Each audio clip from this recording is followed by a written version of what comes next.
World Religion Day, the knowledge that we have deep inside us that we are indeed all one, and that which unites us is greater than that which separates us. I'd like to point out that the Interfaith Coalition, this is just a sampling of the diversity we have. We have many friends from a variety of Protestant denominations who are not here today because they're leading their own congregations today. We have Muslim friends. Dr. Mir Shatari had hoped to be with us today, but because of a family emergency was unable to join us. And we have many Unitarian ministers who were unable to join us today too. So everybody is welcome in the Interfaith Coalition. That includes our friends the Quakers, the Society of Friends, who've been practicing on Cape Cod for more than 300 years.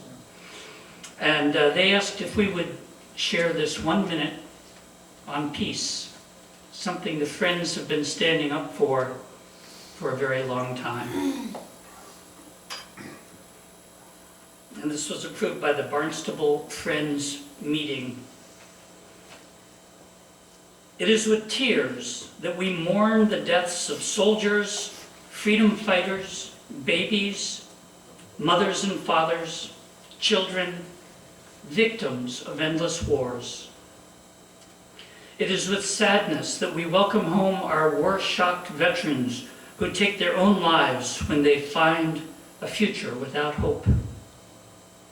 We live in a world of wars without end, the longest war in the history of our nation in a mountainous land that has never been subdued, a 7-year war of torture and destruction in the cradle of civilization, now a desert war of humanitarian intervention to save lives by killing, and a half-war by unmanned drones that kill whole families of tribal people. With all life, we suffer the pains of our precious earth from wounds by careless missiles, tanks, and bombs. We decry the wasteful destruction of finite resources that are desperately needed at home to house the homeless, to cure the sick, and to tutor our children in ways of peace.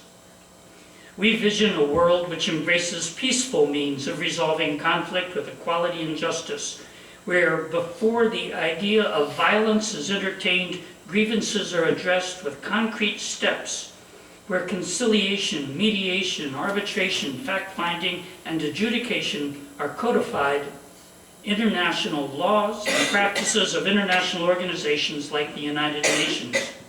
The Society of Friends, born in the chaos of the English Civil War, has offered its testimony of peace and nonviolence. William Penn, a former warrior and statesman, taught us how to meet violence.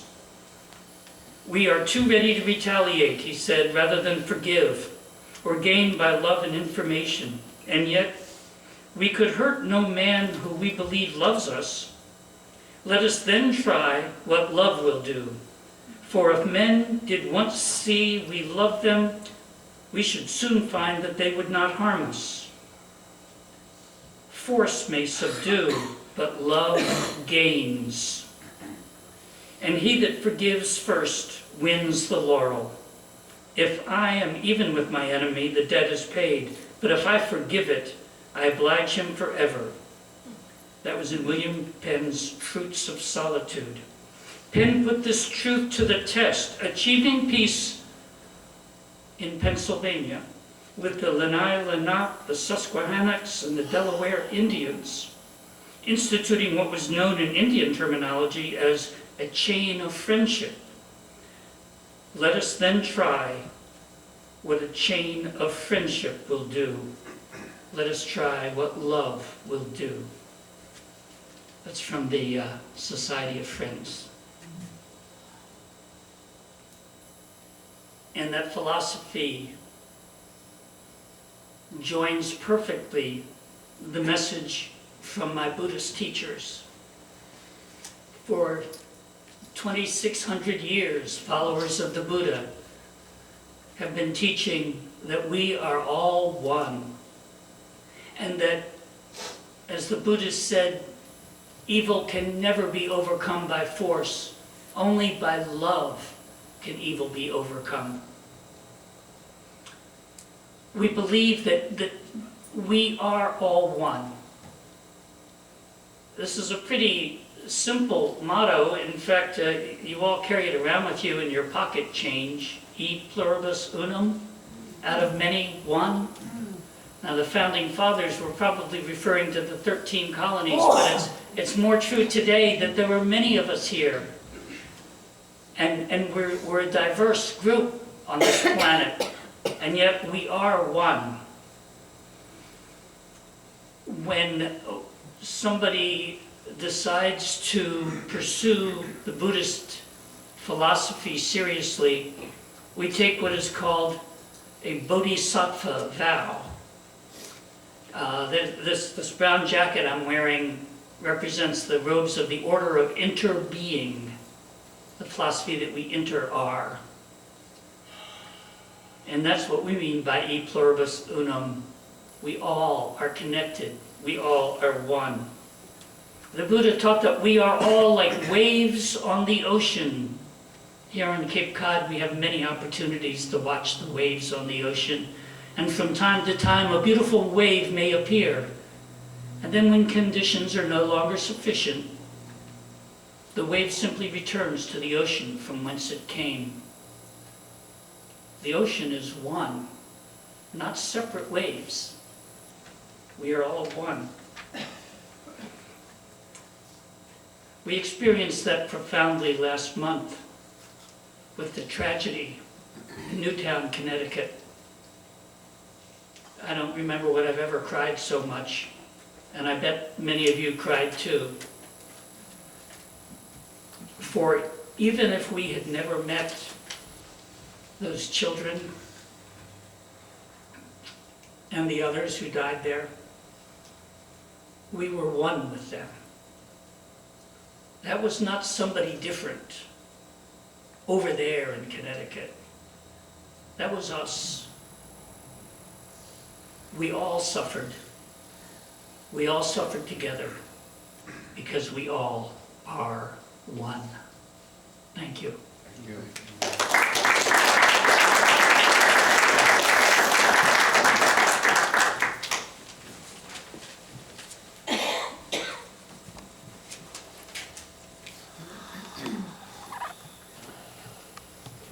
Good morning. Good morning.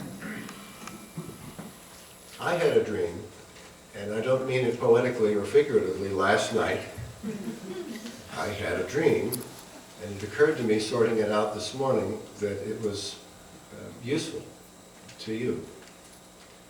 In the dream, I was looking for a file folder that contained something that I had apparently in the dream written long ago.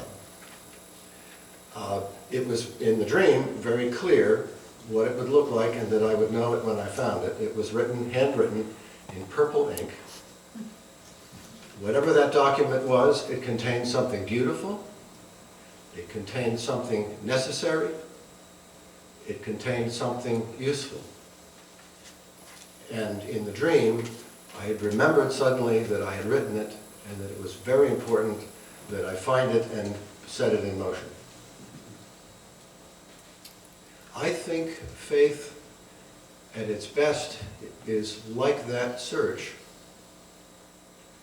And the question is, are we looking for something from a golden age in the past? Or are we looking for something on the horizon that we have yet to attain? And in fact, what we're looking for is internal and present all the time. And we're looking for it.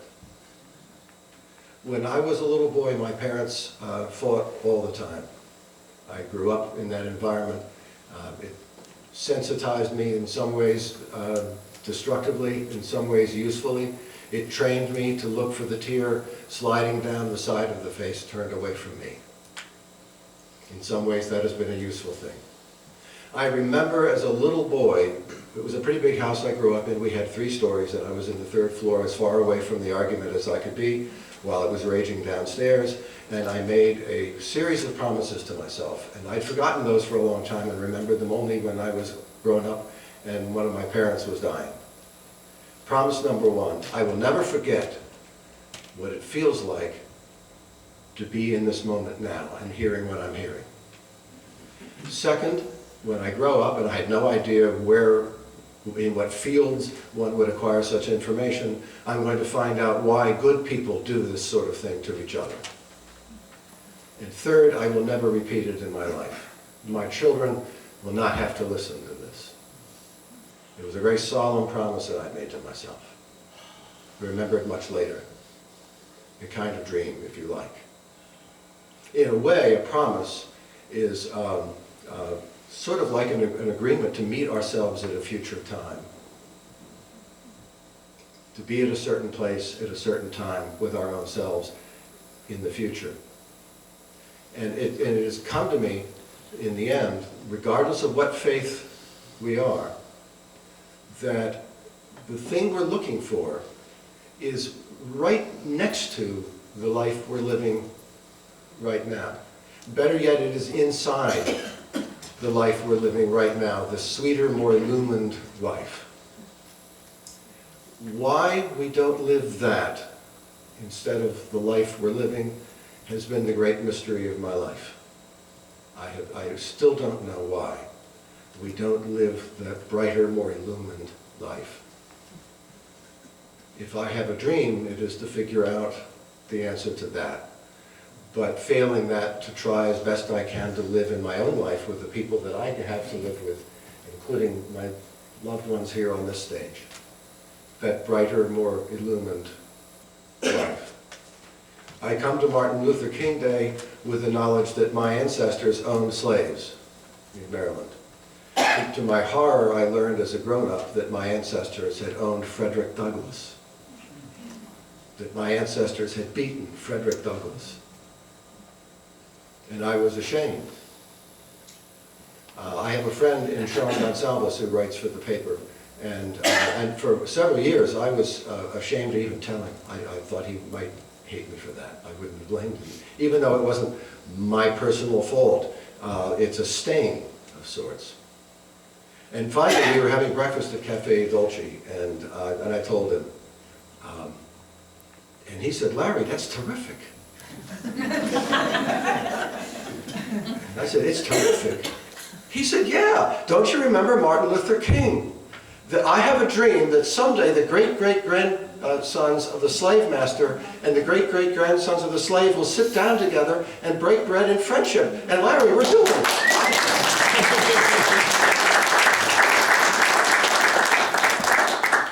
That is the illumined soul of Sean Gonsalves. I'll close with a little piece of Hindu scripture. It too, in a way, is kind of a dream, and it's my favorite thing in any scripture I've ever read, which is why I wound up as a grown-up kind of sliding into the tradition that I don't know if I can even dare call it a tradition, given how I was raised. My Hindu friends from India, for whatever reason, seemed determined to give me clothing, which in their honor, I'm wearing today. At the Parliament in the World's Religions in 1999, I met the head of the World Islamic League, who looked at me with sly, narrowed eyes, and he said, "Funny, you don't look Hindu."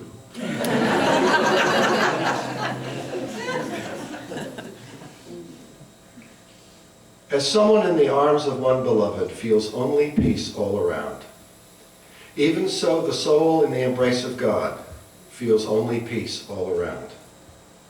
But in the ocean of spirit, God is alone beholding his own immensity. This is the world of Brahman. This is the supreme joy. On a portion of that joy, all other beings live. It's not on the horizon, the thing we're looking for. Peace is simply the collective gentleness of people, which can be attained one person at a time with a change of heart. God bless you all. I love you. Namaste.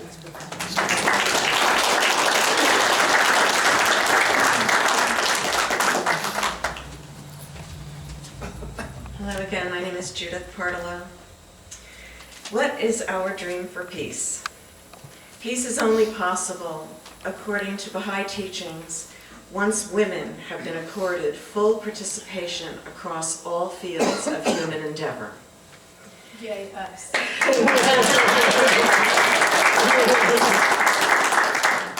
The world of humanity is possessed of two wings, the male and the female. So long as these two wings are not equivalent in strength, the bird will not fly.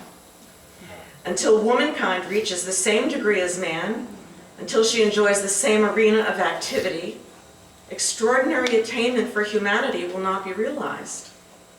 When the two wings or parts become equivalent in strength, enjoying the same prerogatives, the flight of man will be exceedingly lofty and extraordinary.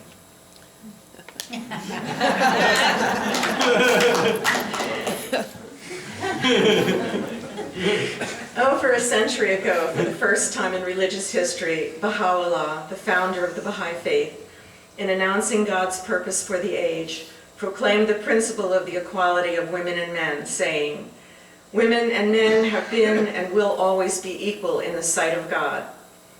The establishment of equal rights and privileges for women and men," Baha'u'llah says, "is a precondition for the attainment of a wider unity that will ensure the well-being and security of all peoples." The Baha'i writings state emphatically that when all mankind shall receive the same opportunity of education and the equality of men and women be realized, the foundations of war will be utterly destroyed. Woman rears the child and educates the youth to maturity. She will refuse to give her sons for sacrifice upon the field of battle. In truth, she will be the greatest factor in establishing universal peace and international arbitration. Assuredly, woman will abolish warfare among mankind. The reason why women have so far not achieved this equality is due to the lack of adequate educational and social opportunities, and because men have used their greater physical strength to prevent women from developing their true potential. The systematic oppression of women is a conspicuous and tragic fact of history. Restricted to narrow spheres of activity in the life of society, denied educational opportunities and basic human rights, subjected to violence and frequently treated as less than human, women have been prevented from realizing their true potential. Age-old patterns of subordination reflected in popular culture, literature and art, law, and even religious scriptures continue to pervade every aspect of life. Despite the advancement of political and civil rights for women in America and the widespread acceptance of equality in principle, full equality has not been achieved. The Baha'i teachings offer a model of equality based on the concept of partnership. Only when women become full participants in all domains of life and enter the important arenas of decision-making will humanity be prepared to embark on the next stage of its collective development. Men have an inescapable duty to promote the equality of women. The presumption of superiority by men thwarts the ambition of women and inhibits the creation of an environment in which equality may reign. It is essential that men engage in a careful, deliberate examination of attitudes, feelings, and behavior deeply rooted in cultural habit that block the equal participation of women and stifle the growth of men. The willingness of men to take responsibility for equality will create an optimum environment for progress. Thus, Baha'i teachings stress the need for women's education, not only as a means to increase opportunity for women to help achieve equality, but also since the education of mothers is essential to the proper upbringing of children. Because of the importance of the education of women, the education of daughters takes precedence over that of sons when financial resources do not exist to educate all of the children of a family. It is through educated mothers that the benefits of knowledge can be most effectively diffused throughout society. The emancipation of women, the achievement of full equality between the sexes, is essential to human progress and the transformation of society. Inequality retards not only the advancement of women, but the progress of civilization itself. The persistent denial of equality to one half of the world's population is an affront to human dignity. It promotes destructive attitudes and habits in men and women that pass from the family to the workplace, to political life, and ultimately to international relations. On no grounds, moral, biological, or traditional, can inequality be justified. A community based on partnership, a community in which aggression and the use of force are supplanted by cooperation and consultation, requires the transformation of the human heart.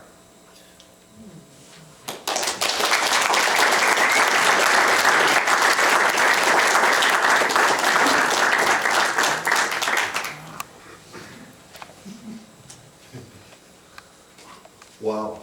No pressure there. No sweat. I'm happy to report that the first advanced degree realized in my family was that of my wife. Anyway, good morning. David Aiken from St. Pius X Church in South Yarmouth. And again, I repeat, just for the record, there are a few places in the world where I feel more comfortable than in this room. I have a dream of peace. At this moment, that remark, which I guess should bring about global implications in my life, does not. I'm praying for peace in my family. My father-in-law is desperately ill, having had his wife die in February of last year. He is ill with a broken heart, figuratively and literally. He has lost 60 pounds in the past 4 months. My brother is wrestling with the return of cancer now in his spine and his esophagus. The odds are not good. Yesterday we buried my brother's 100-year-old mother-in-law, the matriarch of a wonderful family. They say that tragedies come in threes. The peace I seek is for my brother and his family, and my father-in-law and my family.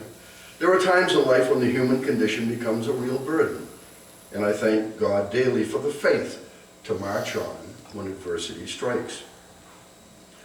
I wish that peace in my family and my home, and then by extension to my town and my state, my country and my world, that we can address forthrightly the issues of justice, of equality, of hunger, of homelessness, of injustice of any kind. Our call is to reach out however we can, in little ways and in big ways, and in every day and every interaction with every person. Peace is defined as a state of harmony characterized by a lack of violent conflict and the freedom from fear of violence. It's commonly understood as the absence of hostility. Peace also suggests the existence of a healthy or newly healed interpersonal or international relationships, prosperity in matters of social and economic welfare, the establishment of equality, and a working political order that serves the true interests of all. In international relations, peacetime is not only the absence of war or violent conflict, but also the presence of positive and respectful cultural and economic relationships. God love Google, you know?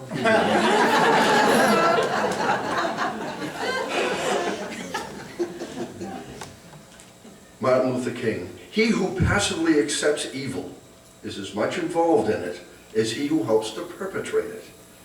He who accepts evil without protesting against it is really cooperating with it. We have work to do in so many arenas. But first locally, to feed our hungry, house our homeless, clothe our naked. And then, whenever we see injustice, man up, speak up, woman up. Continue to fight the good fight. There are victories, silly little victories. You see the advertisements on TV recently where you see good celebrated. The woman kicking the soccer ball back in the driveway so the kid doesn't run in the street. The woman holding back the pizza delivery guy who's got the earplugs in because he's about to walk into traffic. The little moments in life become big moments. The next time you're in McDonald's and you're dealing with a woman from an Eastern Bloc country or a Brazilian who doesn't speak our language well, look at the name tag and see if you can pronounce the name right. It makes them feel so good that you at least care enough to try to pronounce their name right. It's the little things that become the big things. we do pray for peace.